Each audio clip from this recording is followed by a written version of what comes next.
Welcome to the original theory of conspiracy, the inside story. I've dusted off the old recordings for another look at some of my favourite conversations. I've also added fun facts, retrospective thoughts, as well as some insider knowledge on how we create each episode. In some cases, I've trimmed the episodes just to the core conversations. Don't worry, I've kept in all the funny bits like bloopers and some of that banter that we had. Hi TheoCons, welcome back. Now this wasn't my original choice for episode 3, but I saw this weekend on Instagram that Mina Edwards has gone and got herself hitched. So congratulations, Mina. I'll just assume that the invites for Carlos and myself got lost in the post. But as a wedding gift, I've rolled out our Middle-earth conversation. We literally talk about everything and anything in this podcast. It quickly descends into UFOs. We talk about technology and the human-Earth connection. Flat Earth gets mentioned quite a bit. And Carlos even gets to mention the Nazis. I was going to reveal some other inner secrets of the podcast, but I'm going to leave that for next time. This was a really good conversation. I hope you enjoy it. Mina really knows her stuff when it comes to Middle-earth stories. I was quite lost.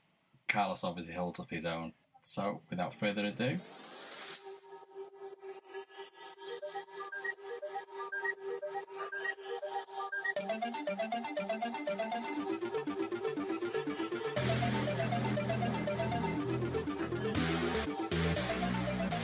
Welcome to Theory of Conspiracy.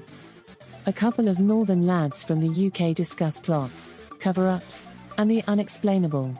Hi, I'm Andy the Skeptic. Hello, I'm Carlos.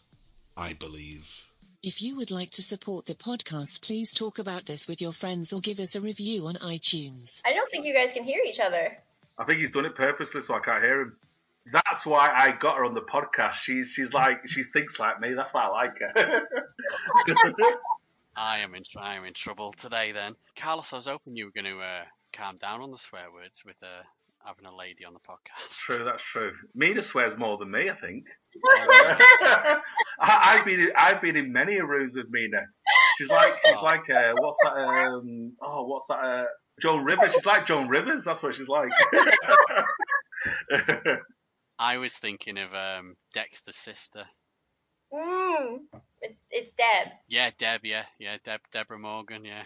Yeah. I don't know what else to say.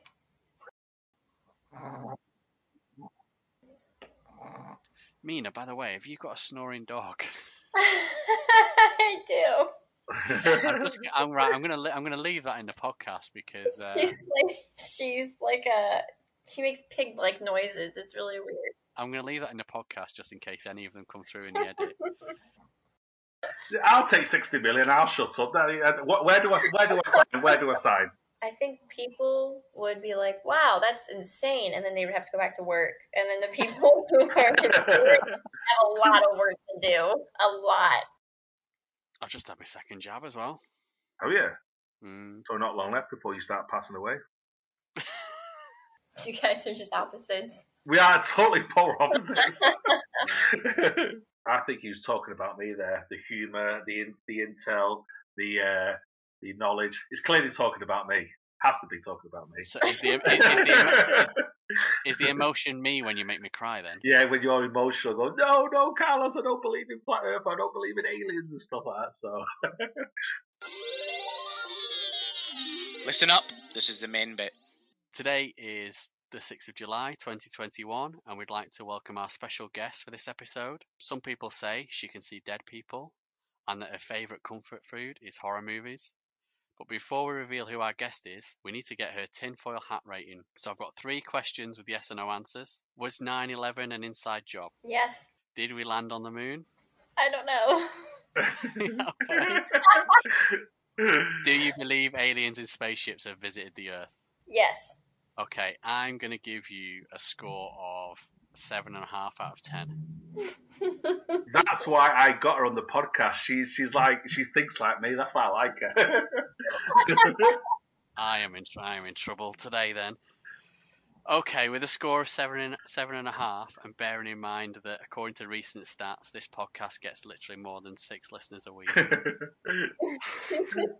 you want to tell us who you are and what you do, or would you rather remain anonymous? I am Mina Edwards. I have a YouTube channel under Mina Edwards. I have a series called Beyond the Known, where I talk about all things spooky. That includes ghosts, cryptids, conspiracy theories, the works. And before I carry on, I'm just going to say right now that it's great to have our first American on the podcast, our first female guest on the podcast. I think it's going to be a really different dynamic. It might sort out Carlos's potty mouth. We might be able to get a podcast out that's not explicit and get a whole new younger generation listening, but I doubt it. So. I do swear a bit, so I apologise in advance. But hey ho. Yeah. Mina, thanks for joining us. Can you tell us something interesting about yourself that maybe only one or a few people know about you? Well, I might be related to Henry VIII. Wow. I went through my genealogy, and I have a journalist in the family. Although I don't talk to her very much, but I got really bored, and I went through it through my mother's side, and I found someone named Richard Edwards Tudor. And I was like, Tudor? That's a very famous last name. And so I clicked on his name, and it seems like he is related, the illegitimate son of Henry VIII. And the Tudor rose was on the Edwards family crest, and you can actually trace it. It's very easy. You can visibly trace it. And so not only was I related to him, but also a famous pirate, Captain Edwards, that was given some land of Manhattan that's now worth $680 billion. Yeah, Queen Anne gave it to him. And if you look it up, you can find it. It's called Edwards Millions. It's a whole insane story. They were going to make a movie off of it, and supposedly Benjamin Franklin screwed over my family. So, do you know what? As you were talking about the history, then I was waiting for a connection to Oak Island, and I'm sure Benjamin Franklin's connected to Oak Island. I'm sure he tried to do one of the digs. You know about Oak Island, do you, Mina? I've heard of it. I know there's a TV show. Yeah, I've watched every episode. I'm hooked. That's very interesting, especially the Henry VIII, because you said illegitimate child. So, because I know back then, the kings would have their wife, but they'd also have mistresses. But they weren't like the mistresses we refer to today. They would be sort of consensual mistresses. So is that the way your connection would be, Mina, through the mistresses of Henry VIII? Yeah, it was through Agnes. I hope I'm saying her last name right. Agnes Blewett. I think that's how you say it. She's it's the French. I think she was in his court. Okay. There's not a lot known. I think there's a book, but he was. So what's interesting about Richard Edwards Tudor is that he was given a very good education back then. Yeah. So that means that Henry VIII definitely paid for it, and that he was a famous poet back then. You can find his poetry on YouTube. He was friends. Well, I guess Queen Elizabeth. That was his sister, and they were very nice to each other. So it's definitely very interesting. I don't think there's any bad blood there. So not are you the first American or the first female, you are the first royal to be on the podcast. So I best be on my best behaviour. That all sounds to me very Game of Thronesy. So cool. Okay, let's get on to the topic of the podcast, which is Hollow Earth. I think you two are probably going to have me over a barrel, although I do have something to throw back at you, but I'm going to let you two kick this off.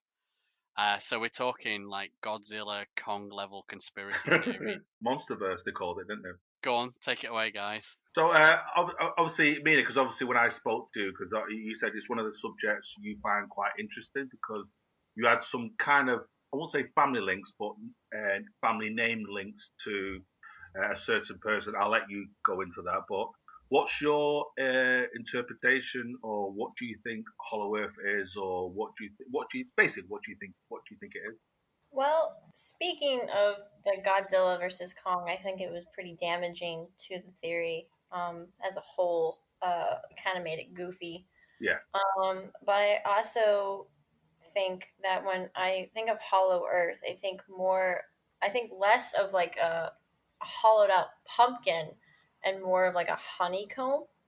And this makes sense to me because if you look at like Mammoth Cave, if you look at the caves in Greece and Malta caves, and um, it just makes a lot of sense that there would be these really huge caverns that maybe a subterranean society lives within. Obviously, I don't know. I mean, it's not a fact. We don't know, but there is a lot of, I guess, mythology that ties into it, especially through Native American lore, ancient Greece, Hindu. It's definitely it's tied into a lot of different cultures around the world, which is something I've always found very fascinating. I've always said that Hollow Earth is where all conspiracies lead to, kind of. You know, like UFOs, yeah. aliens. It's it's it's the end all be all. It's the granddaddy, I guess. Because you are right, because you just mentioned honeycomb analogy. Do you know what? I've never thought about that because I've always looked at it as like some kind of layers, a bit like them Russian Matryoshka dolls, where you just got layers within layers. You just said the word honeycomb. I thought, do you know what? That could work. Sort of like cave systems and different depths, different species of life. And you are right because it's sort of I think the person who sort of did give it some kind of credence was Edmund Haley. I remember from reading many years ago, and that's the Haley comet. He's the one who originally spoke about in the 17th century, spoke about Hollow Earth, and that's where it really sort of, yeah, a lot of people obviously debunked him and tried to say X, Y, Z, but it's like you just said, Mina, there, people have not been able to prove or disprove things. It's just been one of them myths which is go out throughout the centuries. But I think Edmund Haley did sort of bring it mainstream, I should say, and that's where it's been steady within our sort of the way we tell our stories or the way science has evolved and stuff like that. I like that. So, but you said you are right in one thing. Is the one thing is when it comes to things like UFOs, for example. UFOs have always had that kind of link with Hollow Earth. Where do they come? Where do they reside? Where do they visit? So, what's have you read any literature on the way Hollow Earth and UFOs have been interlinked, or the way their stories have melded together? Well, there was sightings of UFOs literally diving into volcanoes, which I thought was interesting. Almost like they're stealing the volcano's energy, or they're using, and this also ties into, I believe Lou Elizondo was saying that a lot of crafts were seen above water and diving into the water where they would completely lose them. Yes, that's true. Yes, and that was something that is something that they're currently looking into, and I know a lot of cases they have seen. Um, like if you look up a lot of these UFO sightings, I mean, there was a popular one that was like filmed in 1992, I believe. And they were on a boat, and you can see a bunch of lights, and it's above the ocean, um, and then what's interesting in Hawaii, they actually have a Stargate, and they're I think it's on the Big Island. I hope I'm pronouncing it right. It's Hilo, I believe, and uh, the people there believe that aliens come and visit them, and it's a big place for a lot of sightings, which is interesting, and it's well protected. So there are a lot of people have said that they see these UFOs coming in and out of caves. There was a YouTuber, I believe it was around Las Vegas, around where Area 51, Groom Lake, where he says that he commented on a channel, or he made videos about him hiking over there, and he was talking about how he went to there was an M-shaped cave, and that when he stepped when he was close to it, his body was vibrating, and it was very bizarre, and he couldn't understand it. He wrote a comment, and of course trolls picked up on it, and they're like, "Well, why don't you go there? Why don't you do that?" He went missing. They have not found him. He's been missing since 2013, I believe. So he goes to this cave system and he's disappeared completely. Yeah, he's gone. Have you heard of Luis Elizondo, Andy? He's in the same category as people like Nick Pope, Jeremy Corbell, and obviously Luis Elizondo does talk about crafts like Mina just said, where they just hover over oceans and then they just, like I said, they just vanish within the oceans. And obviously the sort of they've been hiding there, things like volcanoes. It's like an entrance. What about yourself, Andy? I know you're one of the skeptics. What's your take on this? Where do I start? I mean, it went quickly into the world of UFOs. So I'm going to try and stay away from the UFO bit. I hadn't heard of that guy. He doesn't ring any bells. I know the Nick Pope name and stuff like that. And Edmund Haley, or Edmund Halley, he definitely came across my sort of delve into the history of Hollow Earth. Yeah, I'm pretty sure he was one of the first, if not the first person to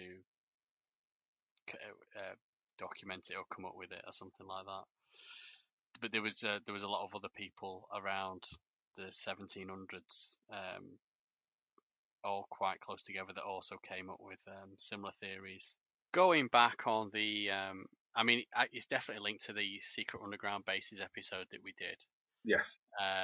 With Jonesy, because he talked about the South Pole and an underground base there. That's very interesting. Obviously, we know about the tourist attractions, these massive caves. There's an excellent one at Gibraltar. You can actually drive under the rock at Gibraltar, and as you drive through it, there's all these little spin-off roads and stuff like that. But how deep do they go? Are they when I think about Hollow Earth or Inner Earth, it's under the magma layer sort of thing. It's not just like caves that we can explore as humans. And if we are just talking big caves, what's supporting life systems down there? Do you guys think there's anything living down there, other humans and stuff like that? Well, I would have about 2 or 3 years ago. I would have gone, oh shit, what do I say here? But then you look at these documentaries. They call it Extremophiles, where they see when they go down to. I think it might be. Correct me if I'm wrong, both of you. Was it James Cameron who built like a little submarine which went down to Mariana Trench? Yeah. And they started seeing species of animal which don't literally. It doesn't need sunlight. It literally lives in pitch black. Yeah, no, I agree with that. There are life forms, but we're talking like microscope like life forms and stuff like that. No, but these are fishes. These are fishes what live down there. So, and also now they've. I was reading an article on these NASA explorers where they've been excavating caves, and they found in the frozen ice the bacteria live, because I would think nothing lives in frozen ice. When you guys talked about things living within the caves, there are actual cases, stories, I guess, of people coming from, or beings coming from within the earth, such as the Green Children of Woolpit. And so these children came out of nowhere.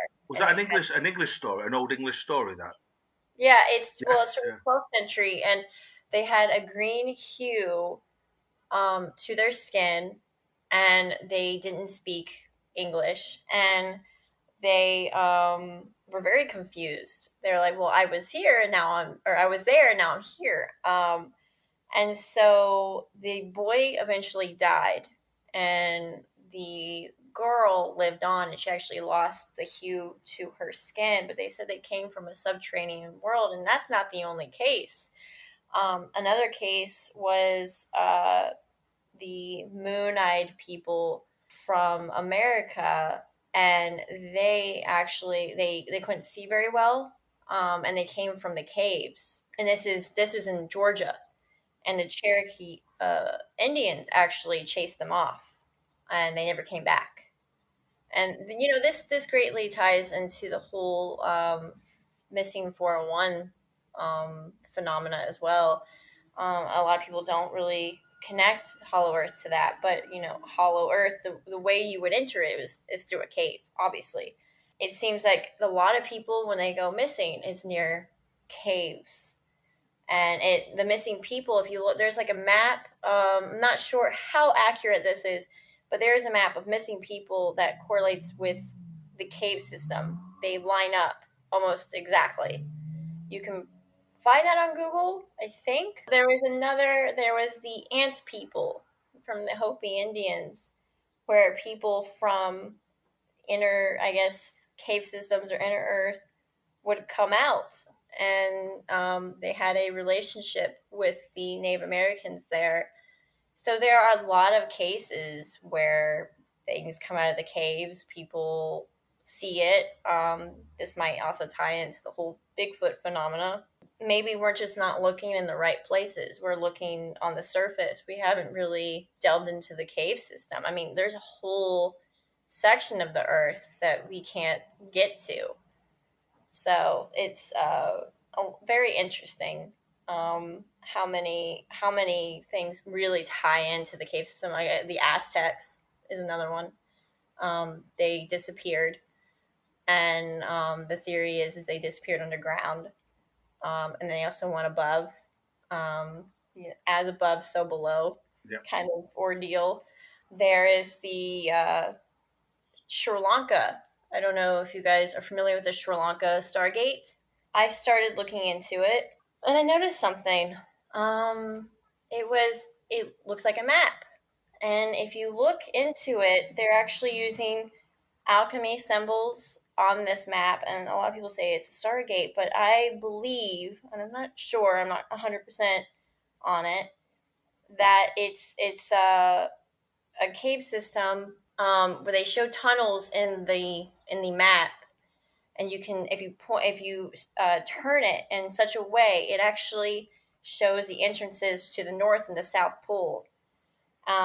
You can Google the image. It's really easy to find. It's the Sri Lanka Stargate, and you can see that in between in between the lines, you'll see the symbol for Earth, and it'll show you all the tunnel systems. And it looks like a cave system under the ocean. It actually shows around it. It shows fish, and I never understood why they thought it was a Stargate since they're showing fish, but it's showing the ocean around the map. It's very interesting. Wow. I mean, it's you're throwing a lot of information out there. I mean, I definitely feel out of my depth. Do you think just call it these beings, these sentient beings? Do you think they're just as advanced as us, or they could be more advanced than us? Because I've heard stories where the people in our Earth seem to be more benevolent, so they seem to care more about not the environment, but they seem to care more about the Earth than we do. Because I remember reading literature when we start, especially after World War II, when we started experimenting with things like nuclear bombs, the inhabitants of the inner hollow earth were not best pleased with us the way we were treating this planet. Have you read anything on that? I have, and it makes sense. Like if you are within the planet, you would want people who are on the surface to take care of it because you live here too. So if you hear, nuclear bombs being dropped, you're like, well, we should check it out. And perhaps they've had more time to really work on themselves with technology. It's real. Again, there's not much to pull on, but it does kind of make me wonder, like at least like their demeanor. There was a case by Mount Shasta where there was a man who was walking around. He was wearing a robe, and he approached two hikers, and basically he said that they had found the entrance to Lemuria, and it seems like they're more close to the earth than we are. Like we're more disconnected. Does that make Correct. sense? Yeah, Yeah. they seem to be more spiritual, more in thought with nature. Yes, they're more involved with the planet, whereas we've just kind of, well, I'm here and now, like, we want to leave. But what's interesting when we want to leave is that we haven't even explored our oceans fully. Correct. What about the cave system? There's a lot that we have not explored, so it's very interesting. They want to go to Mars, but Earth is so beautiful. And there's a lot here, and there's a lot we haven't discovered. So that's just very baffling to me. It does make a lot of sense because when you spoke about the Native Americans, or you mentioned Cherokees, and if you read ancient, or not ancient textbooks, but textbooks from the last 100, 150 years, these people were they were very well connected with inner earth and the nature itself, and they used to say a lot of them could communicate with the planet itself. It slips my mind. It's a bit like, it reminds me a lot of Aborigine. It's a bit like them because they were so synced with the planet and the energy with the planet, and a lot of them used to talk about they do communicate from people from the inner planet, and people used to think it's probably it's some kind of mythology kind of chat, but no, it all ties in with all what you mentioned, Mina, before. All these ancient ancestors, they're all sort of speaking the same language. It's a bit like with pyramids. All these different cultures talk about pyramids, but it's like they're all talking about the same thing, just like they're all interlinked. I do have to agree with both of you, and this is rare for me to agree with Carlos. But on the subject of, I think, when we were tribes, I think we were much more linked to Earth, yeah. to our environment, to Earth, to the seasons, because not only was that a way of passing your knowledge on with stories and rituals, and because it wasn't written down in textbooks till thousands of years later, so you had to pass it on that way to make sure that the kids and stuff understood. But modern man, civilized man, whatever you want to call it, it's all about that 9 to 5 grind and money, and that's all people care about, and that is a problem, and that is a negative. I see. It's great that we are talking across the planet right now using ones and zeros that were invented by someone, and it is a marvel, and it's all connected on Wi-Fi and electricity. That is great, but at the same time, it is a shame, and I think the planet is suffering because of it. Technology's made us kind of ignorant as well. Technology. I wouldn't say it was technology. I would say technology was one of the good things that's come out of it, but it's the economy drive. It's the money behind it. I believe that technology has connected people. Yes. We're able to share ideas that we weren't able to share before, and it's kind of like a great awakening. I think it's a great thing. Technology can also be used for negative, but I think it's pretty neutral. It depends on what you do with it. Exactly. Yeah. Mina, by the way, have you got a snoring dog? I do. I'm gonna leave that in the podcast because She makes pig like noises. It's really weird. I'm gonna leave that in the podcast just in case any of them come through in the edit. Back to the Hollow Earth. There's something which I'd really love to talk to you about, Mina. Is one of your family names Bird as well? So that's the link I really want to speak to you about. Yes, I have family with the last name of Bird. I wasn't able to completely link it. That's something a DNA test would have to do. There's a whole side of my family that I don't know who they are. I've never met them. They are incredibly, from what I've heard, incredibly wealthy, and they want nothing to do with my side of the family. That is a long story, but I have this. I am going to do a DNA test soon, and hopefully I can figure that out. I think it'd be really funny. Just like, hi, I'm here. The only reason I found out about this was because of a dream, which is so weird.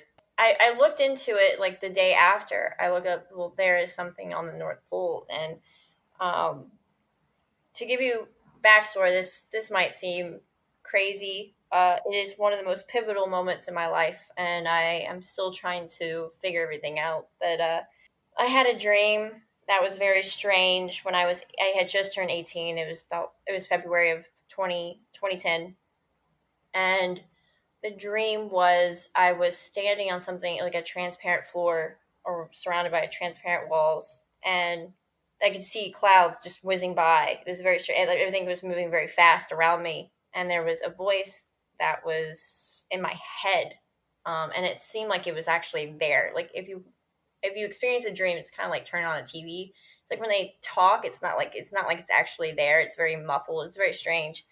But in this, it was very clear, and I didn't see whoever was talking to me, but I felt their presence, and it was very calming. It was soothing. I think it wanted to make sure that I wasn't scared. I wasn't, but it told me over and over again. It repeated, there is something on the North Pole. There is something on the North Pole, and then numbers popped up in front of me. I'm guessing it was coordinates. Of course, I forgot them. How convenient. And I woke up and I was like, what the hell was that? That was I could hear the damn voice just echoing in my head. It was like somebody was kneeling next to my bed and talking to me. That'd been really weird. And so I looked it up the next day. I was like, okay, there is something on the North Pole. And I found Admiral Byrd. And I was like, what is this? And it was called Hollow Earth Theory. And it had like this just a map of Hollow Earth, and I was like, I have never heard of this because I wasn't into conspiracy theories or anything back then. I was just into normal girl stuff. I was really into theater and all that stuff, and I didn't care about any of that. But I looked into it, and I was like, this is the first time I've heard of this. Pretty sure the Earth is not hollow. That's what I learned in school. So I was like, okay, that's weird, and I kind of ignored it. And then I got really into it when I started thinking more about it, and I started talking to people about it. I was very bashful because I didn't want to be made fun of, as nobody does, and so it would only come up when I was drinking. And eventually, I started telling people when I was sober, and I started looking into it and everything, and I was like, well, maybe I don't know 100%. No one does. Maybe there's something to it, and there's nothing wrong with looking into it and debunking things, and looking deeper. I think his journey was meant to be for 9 months, and he come back a lot earlier than that because he was practically threatened to say, "Listen, I advise you to go," because he went. Because a lot of people say it was a little bit more than an expedition because the amount of muscle he took with him, navy ships and aircrafts. It was a little bit more. It's like you don't take that much. It's like you said, I'm going out for a picnic and I've got a machete, I've got a sawn-off shotgun, I've got an assault rifle on me. Well, I'm just going out for a picnic. Well, what are you doing at this picnic? And that's the story I found because he come back and he was a credible. It's not these. He wasn't one of these like crazy guys. He was very credible, and that's the birth of. Because a lot of them said that's when it started going crazy with the links with the Nazis, because I know it's a totally different subject, but it'll tie in massively with Operation Paperclip when the Americans took all the great scientists from World War II. Wernher von Braun was a prized asset, took them to America, and they was the birth of NASA. So have you come across any links with the Nazis and Hollow Earth, I should say, and Richard E. Byrd? Well, I looked into his diaries, and I think someone had debunked them because they said that they couldn't directly link him to those diaries. And what I found interesting in those, what was written was that, and on the ships, it looked like the typical swastika, but it was backwards, which is I hope I'm getting this, the kanji or manji symbol. Sorry. And so he called them flugelrads, which means spinning wheel, or I believe that's what it's called, spinning wheel. That was always really interesting to me, but I don't know if I don't think it was ever based on I don't think those diaries were ever based on what he actually experienced. I think that's still up in the air. But what I find interesting is Operation High Jump and what high jump means. High jump means to punish. And a lot of people are like, well, they just went down there to test. And I was like, well, why would they call it basically punish? What are they going down to punish? That is interesting. And people died when they went down there, and they lost a ship. And it's military lingo, high jump. Like, I want to get a high jump on them. They want to punish you. So I always thought that was very interesting. That was a very interesting word for them to use. I did not know that. I didn't know that. So, military terms, it means a form of punishment. Is that correct? No, the word high jump. High jump. If you want to get one over on someone, you want to get the high jump on them, don't you? Right. Yes. Okay. Yeah. What's your opinion on that? Do you think it's just because he does? He's not a mythological. He's a true person. He's a true person. I agree. He's a true person. But I don't know enough about it. I know that the flat earthers often use him as a reason why the Earth's not flat, because he tried to go over the South Pole and didn't actually go over, and he was stopped by some giant wall or something. And the reason he couldn't get over is because that's the edge of the planet, because we're on a disc. I always thought that flat Earth was a way to dismiss the hollow Earth theory. It was a disinfo campaign, because if you look into a lot of the algorithms, they don't really push out the hollow Earth theory. They push out flat Earth. Yes. And it's something that's interesting, because I never I know people who talk about flat Earth and are into it, but I only know the bare minimum. It was never really an interest of mine. I think there's so many different flavors, and sort of they call it models. So some believe we're on a disc shape. Some believe it's sort of it's like a more of a dome. Some believe that we're on like a diamond, and you go off one edge and you come on the other edge like you do in a Pac-Man game. But there is definitely a theory about this ring around the South Pole, like this giant wall in like Game of Thrones that you can't get across. And at the North Pole, there's a hole at the North Pole, and there's something down inside underneath us. And that's where Richard E. Byrd ties into it. But and the premise is that there might be something below us, but it's just other levels, and we're still flat. It's still flat. It's not a sphere. There's also, have you heard of Sirius Reed Teed? No. Well, here's something we need to go and look up. So it's inner Earth related. So in 1969, he was an American physician. I think back then you used to get people traveling the country coming up with these medicines that can cure all sorts of stuff. Okay. Apparently, he had his own brand of medicine, but he used to zap it with like electricity, probably from like a Van de Graaff generator or something like that you had back in the day. And I think he used to dose it with magnesium, all sorts of stuff. And apparently, while he was doing this, he electrocuted himself so badly that he passed out. And when he came to, he believed he was the living reincarnation of Jesus, and the Earth was actually an inverted sphere where we are on the inside of. So imagine the pumpkin. We're on the inside of that pumpkin, and as we look up into the sky, we're looking into the middle of the pumpkin, and that is the rest of the universe. So we're all enclosed in this ball. Is this concave theory? I have heard something about. I suppose concave theory could have come from that. Yeah.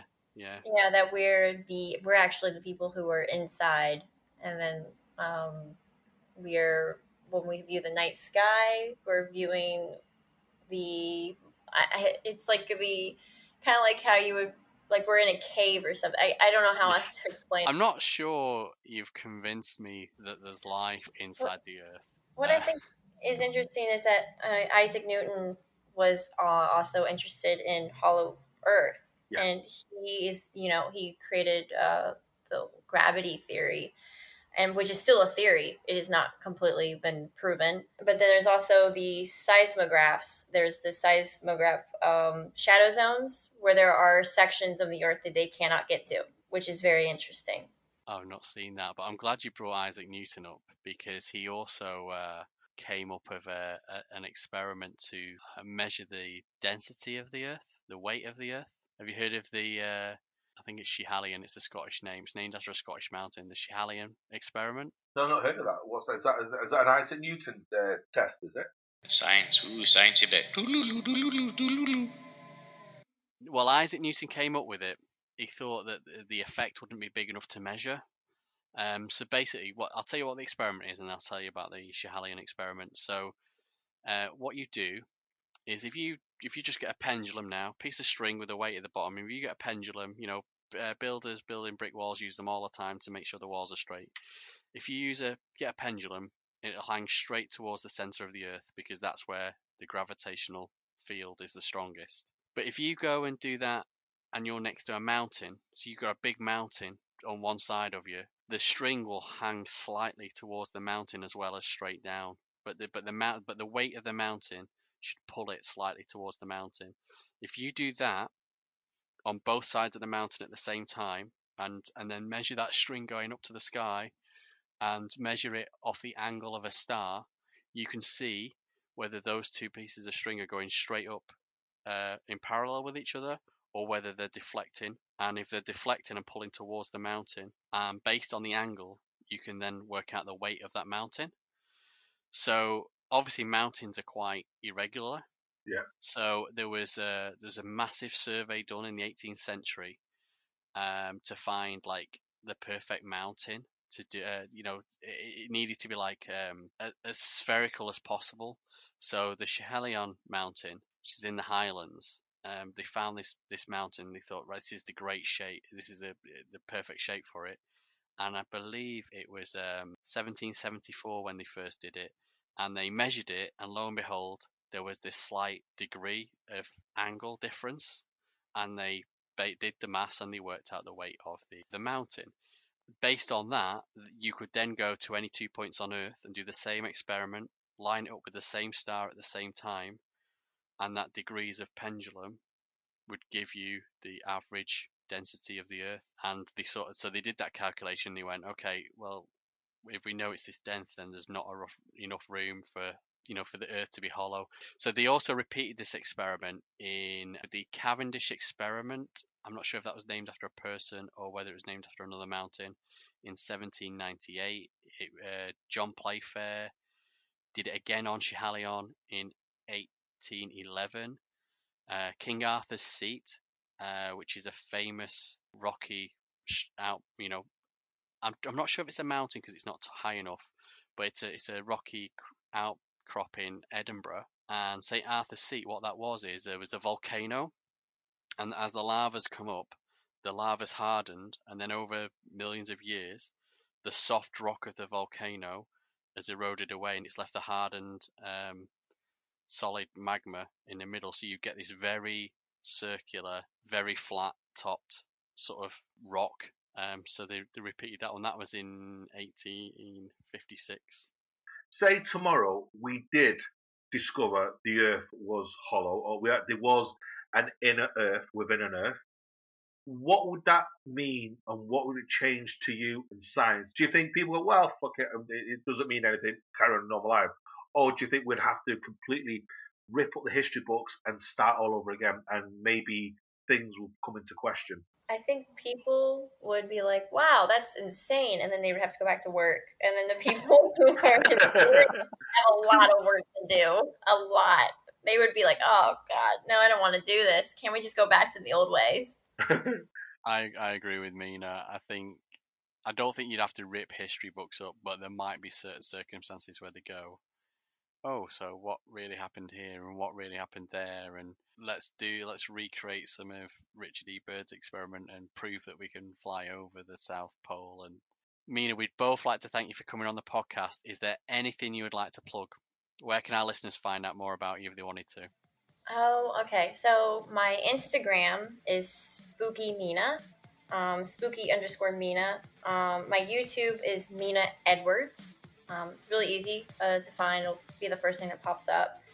I'm on Clubhouse as Mina Edwards. I have a club on Clubhouse called Beyond the Known.